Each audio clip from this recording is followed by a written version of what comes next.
पित्त का हिस्सा बहुत क्लियर है, एकदम स्ट्रेट फॉरवर्ड है कि घी ज्यादा खाएंगे पित्त आपका हमेशा सम रहेगा। और ज्यादा घी खाने का जो समय है वो बारिश के दिनों में और ये जो गर्मी के दिन होते हैं ना, उस समय घी ज्यादा खाइए ताकि पित्त को कंट्रोल करके रखे। और वात के लिए मैं पहले ही बता चुका हूं, शुद्ध पित्त। अभी ये जितनी बात है आप सोचो कितनी सरल है, बस हमें अपनी जीवन शैली में थोड़ा बदलाव करना है। जीवन शैली में बदलाव से पहले मन में संकल्प लेना है कि जी हम तो ऐसे ही चलेंगे, दुनिया जिधर जाए जाए हमें उससे मतलब नहीं, हम तो ऐसे चलेंगे। तो ये तीन चीजें अगर आपने देख ली तो बहुत अच्छा है। अब थोड़ा आगे चलें, अब और दूसरी चीजों पे मैं चलता हूं कि और कौन कौन सी चीजें हैं जो आपके आसपास हैं और आपके वात पित्त कफ तीनों को सम पे लाने में मदद कर सकती है। ये तीनों समभाग में रहें तो अच्छा होता है। और कौन कौन सी चीजें हैं? तो बागवती जी कहते हैं रसोई के बाहर जाने की जरूरत ही नहीं, सब वहीं है। बागवती जी ने एक सूत्र लिखा है, दुनिया का सबसे बड़ा औषधि केंद्र हमारा रसोई घर है। सबसे बड़ा औषधि केंद्र रसोई घर है। अब दुर्भाग्य से हम रसोई में जिनको मसाला कहते हैं ना, मसाला, वहां मसाला कुछ नहीं है, सब औषधि है। मसाले का और औषधि का अंतर मालूम है? ये मसाला तो शब्द ही भारत का नहीं है, पहले तो ये बता दूंगा। ये अरबिक शब्द है, फारसी से अरबी में आया, अरबी से हमारे घुस गया, हिंदी में और जगह जगह घुस गया। ये विदेशी आए तो ये शब्द भी आया। हिंदुस्तान में 17वीं 18वीं शताब्दी का साहित्य जब मैं पढ़ता हूं तो जब तक मुगलों का राज्य रहा तब तक मसाले शब्द का बहुत उपयोग है। मुगलों के राज्य के पहले एक भी जगह किसी भी शास्त्र में मसाला नहीं है। चरक संहिता पढ़ी मैंने, कहीं भी मसाला नहीं है उसमें। सुश्रुत में कहीं मसाला नहीं है, बागवट की कहीं मसाला नहीं है। पुराने जितने लेखक हुए हैं ना 10वीं शताब्दी के पहले के, कहीं भी किसी ने मसाले शब्द का इस्तेमाल ही नहीं किया। हर जगह है तो औषधि है, औषधि औषधि, जीरा औषधि, धनिया औषधि, ये औषधि के रूप में है। तो इनकी जो प्रॉपर्टीज हैं रसोई घर की औषधियों की, ये सब आपके चिकित्सा के लिए है। अब मुझे समझ में आता है कि हमारे पुराने जमाने की माताएं बहनें, जो हमारी दादी हैं, नानी हैं, उन्होंने अपनी अपनी बेटियों को जो कुछ सिखाया, सब्जी बनाना तो क्या क्या डालना, जीरा चाहिए, धनिया चाहिए, हींग चाहिए, मात्रा कितनी कितनी चाहिए, वो सब बड़े वैज्ञानिक और चिकित्सक लोग रहे होंगे।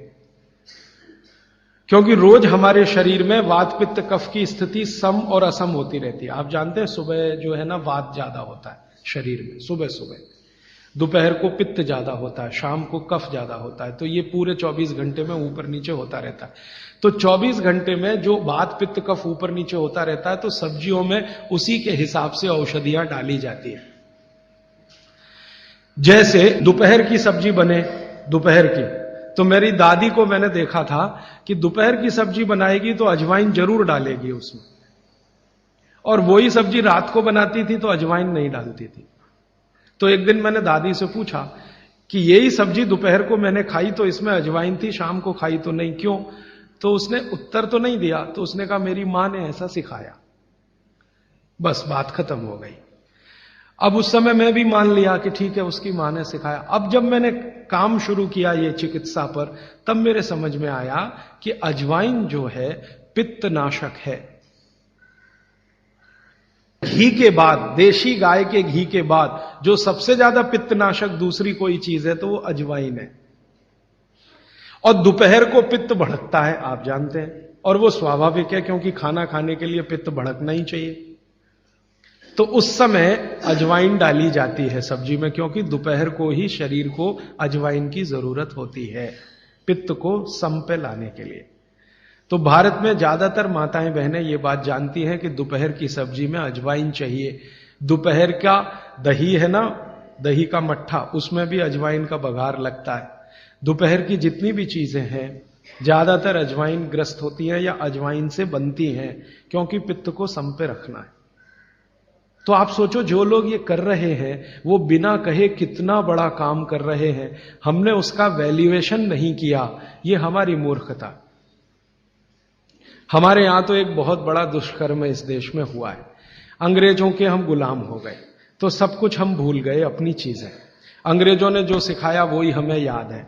तो हम जीडीपी का कैलकुलेशन करते हैं अंग्रेजों के फॉर्मूले से।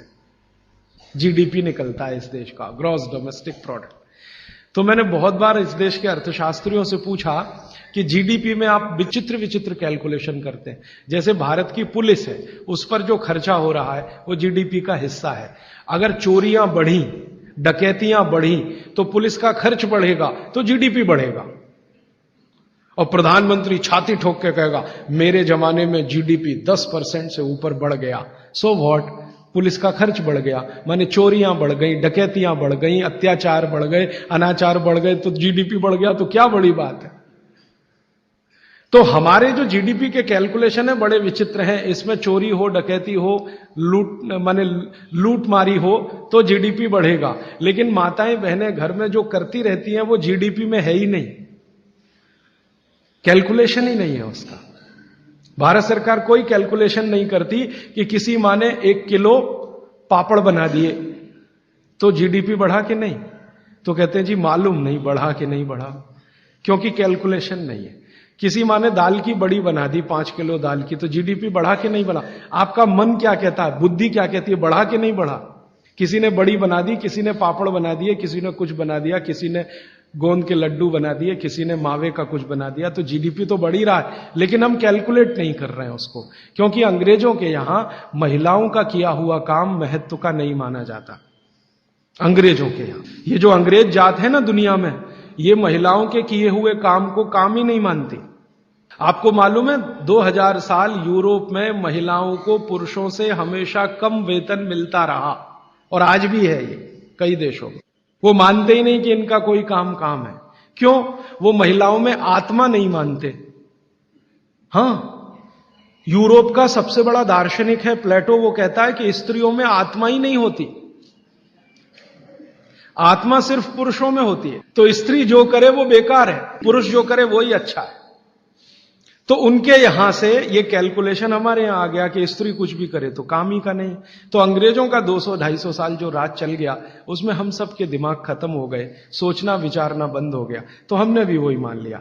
मैं अब इसको बदलना चाहता हूं, और मैं ये समझना चाहता हूं और समझाना चाहता हूं कि स्त्रियां जो कर रही हैं वो किसी डॉक्टर से कम नहीं है। बस अंतर इतना है कि डॉक्टर को आप फीस देकर उससे एडवाइस ले रहे हैं, हमारी दादी नानी फोकट में वही एडवाइस दे रही है, धनिया खाओ, जीरा खाओ और ये अजवाइन खाओ, आपके पेट की गैस खत्म हो जाएगी। और ये 3500 साल से वैसे का वैसा ही है, अजवाइन खाओ तो गैस खत्म होती ही है। कभी भी आप करके देख लो। आप में से किसी को भी बहुत गैस बनती हो, पेट में एसिडिटी की तकलीफ हो, आज से शुरू कर दो। आप खाना खाया तो उसमें ध्यान रखो अजवाइन ज्यादा रहे, दाल में, सब्जी में, वगैरह वगैरह। और अगर नहीं कर पा रहे हैं तो खाना खत्म करते ही थोड़ी अजवाइन खा लो। अजवाइन ज्यादा तकलीफ ना कर दे, उसका बैलेंस है काले नमक के साथ, तो थोड़ा अजवाइन और काला नमक मिला के हर खाने के बाद खा के देख लो। 3 दिन में ना आपकी गैस बंद हो तो आप जो कहो मैं हारने को तैयार। ये गारंटी मैं नहीं दे रहा हूं, ये गारंटी अजवाइन दे रही है, मेरी गारंटी नहीं है, अजवाइन की गारंटी है। तो वो कहते हैं बागवट जी कि पित्त को सम रखने के लिए हमारे रसोई में घी के बाद जो दूसरी चीज है वो है अजवाइन। अब एक और बताता हूं, अपने स्वयं पाक घर में ऐसी ही एक बहुत अच्छी औषध है, उसका नाम है जीरा। जैसे हळद है वैसे ही एक है जीरा। जीरा बहुत अच्छी औषध है। पित्त के जितने भी रोग हैं आपके शरीर में, ये सब जीरे से ठीक हो जाते हैं। पित्त के रोग आप सब समझते हैं, पेट में गैस बनना, पेट में जलन होना, खट्टी खट्टी डकार आना, भोजन का पचन नहीं होना, इंडाइजेशन होना, वॉमिटिंग होना, बार बार उल्टी होना, वॉमिटिंग सेंसेशन होना, नौसिया होना, ये सब पित्त के रोग हैं। इन पित्त के रोगों की सबसे अच्छी औषध है, उसका नाम है जीरा। जीरे को ले लीजिए आधा चम्मच और आधा कप पानी ले लीजिए, उसमें मिला दीजिए, पानी को खूब गर्म कर लीजिए, पानी को फिर ठंडा कर लीजिए, ठंडा करके इस पानी को चाय की तरह से पी लीजिए और जो जीरा उसमें है उसको चबा के खा लीजिए। तो नियमित रूप से अगर सुबह सुबह आपने लेना शुरू किया तो ये जीरा पित्त के सभी रोगों को आपके शरीर से बिल्कुल दूर कर देगा। गैस बनना बंद हो जाएगी, खट्टी डकारें आना बंद हो जाएंगी, भोजन की जो अपच है वो ठीक हो जाएगी, वॉमिटिंग सेंसेशन बिल्कुल ठीक हो जाएगा, इंडाइजेशन बिल्कुल ठीक हो जाएगा। ये सब बीमारी पित्त से संबंधित जितनी भी हैं, जिनको भी कहते हैं ना पित्त बिगड़ गया है, पित्त बिगड़ गया, उन सबको बोलिए जीरा खाएं। एसिडिटी वही पित्त बिगड़ा, एसिडिटी भी पित्त की ही खराबी है। तो जीरा बहुत अच्छी औषध है।